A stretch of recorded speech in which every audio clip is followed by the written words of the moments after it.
அதிகாரம் அழுக்காராமை. குறள் 165. அழுக்காறு உடையார்க்கு அது சாலும் ஒன்னார் வழுக்கியும் கேடின்பது. அழுக்காறு உடையார்க்கு அது சாலும் ஒன்னார் வழுக்கியும் கேடின்பது.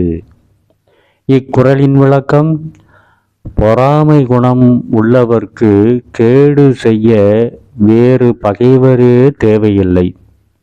பொறாமை குணம் கொண்டவர்க்கு கேடு செய்ய வேறு பகைவரே தேவையில்லை.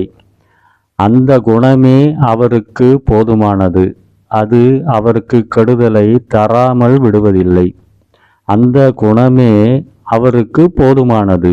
அது அவருக்கு கெடுதலை தராமல் விடுவதில்லை என்று பொறாமை குணமே மிக பெரும் பகை என்று எடுத்துரைக்கிறார் ஆசான் திருவள்ளுவர்.